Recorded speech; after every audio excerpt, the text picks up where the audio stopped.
Hey, everybody. I just wanted to reach out because I started on December 29th to do the GLP1 fake hormone shot, whatever that is. And some of you guys who know me are like, I would never thought you would have done that. Well, I did some research, and the GLP1, it is a fake hormone. It mimics our hormones. And essentially, our natural GLP1 in our body, and this is just, YouTube University. I've been studying this stuff, right? But according to what I've learned, our natural GLP1 that we produce is, it lasts for like 2 to 6 minutes. It comes up and tells us that we're full. And then if you ignore it, it kind of goes away and you just continue to eat. Well, the GLP1 pen, the shot that you give yourself once a week, it's synthetic, it doesn't go away, and it lasts about a week.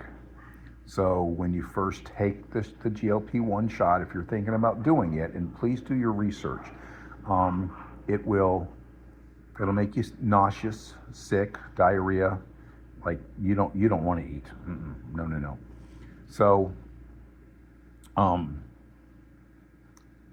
what has happened, just so you know, and there's a lot of other good side effects. It cuts down on inflammation.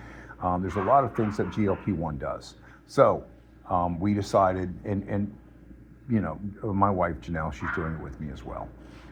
But so far, I've been doing it now for 7 weeks, and I'm averaging 5 pounds a week. Yeah, I'm down 35 pounds. I started my journey at 335 pounds, the biggest I've ever been, and I'm down to 300. We do medicine Monday and weigh-in Monday. I don't sit on the scale 24/7. I don't care. I weigh in once a week. That's it. And so far, so good.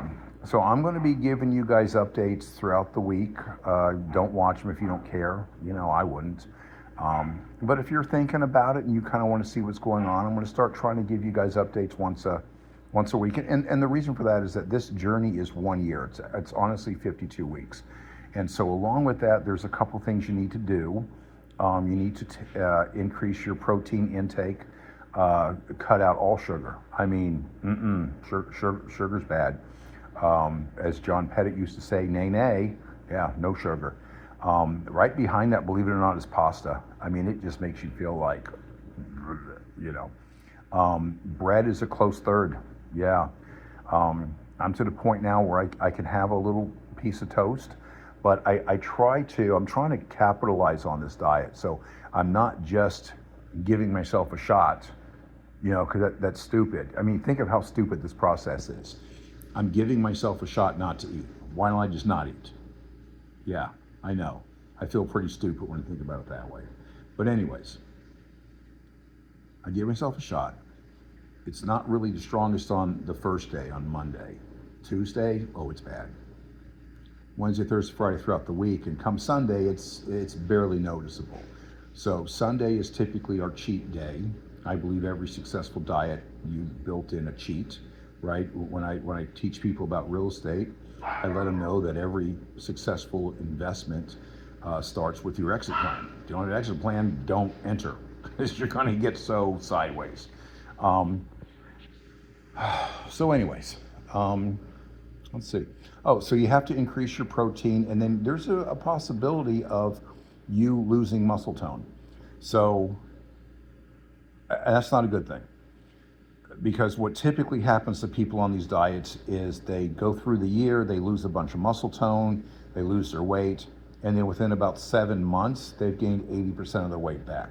So it's a yo-yo diet. I'm trying not to do that. I'm trying to train myself. So right now in the beginning stages, I am, and I don't know if I mentioned my goal or not, but my goal is 110 pounds. I want to get down to 225, the weight that I was when I got out of the military. So that's my goal. So it's 110 pounds.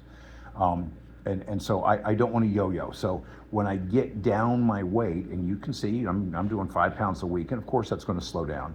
But I'm going to get my 110 pretty quick. And then what happens is, I don't know exactly when, if it's in the middle, they start lowering the dose, because you start off with like 2.5, and you go to 5, and then you're at 7.5, and 7.5 is where I am right now. Then you go to like 10, and then 12.5 and 15. Well, Janelle and I have decided we're not going to do the 12 and a half and 15. We're going to maintain at 10, and then we're going to start coming down the exact opposite as we came up. And so hopefully we have a nice, easy glide down, and we've trained ourselves what to eat.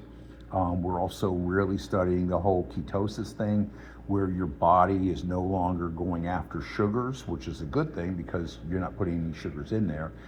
Glucose and things like that, they're going after the fat. So believe it or not, in your muscles, you have fat tissue in your muscle. You've got it around all of your intestines and all of your internal organs. And so the ketones are going to start eating that. And especially it's called visceral fat. I think you got fat on your stomach, then you've got a layer of muscles, and you got fat underneath there. And that's the fat that is really bad for you, heart disease and things like that. It's disgusting. So we're trying to get our weight down. I think Janelle's goal is 70. I'm not really sure because she kind of teeters on that. She's not losing weight quite as fast as I am, but I'm also a little more dedicated to staying in ketosis. So, yeah, and so we're still doing the really high protein, the high fat diet. I have mixed a couple of supplements in, and a couple of vitamins in, just little things. Creatine, my Janelle is really worried about her skin getting all floppy, and so she's also doing it, and I'm doing it too. I forget what it's called, but it's collagen. It's collagen. We're putting collagen. We're making shakes with collagen, protein, and creatine, and a bunch of other stuff. It's ridiculous. But because we're only eating basically one meal a day, or sometimes 2 meals a day, but usually it's just one meal a day, and we're having the protein shake for breakfast in the morning. We can afford the extra because we're not spending money feeding ourselves. That's our logic. Whether it makes sense or not, that's what we're telling ourselves. And then as we get to our weight, and then on the next goal, and this is really the hardest thing about these GLP1s or gloppy diets, as I like to call them, is when you come off of them, to have a plan and to plateau so that you're not gaining your weight back. And I can tell you right now, a couple of the major effects is I don't have the backaches I used to have. My knees don't hurt like I used to. For those of you who don't know me, I've got arthritis in both ankles. I've got arthritis in my right knee and in my right hip.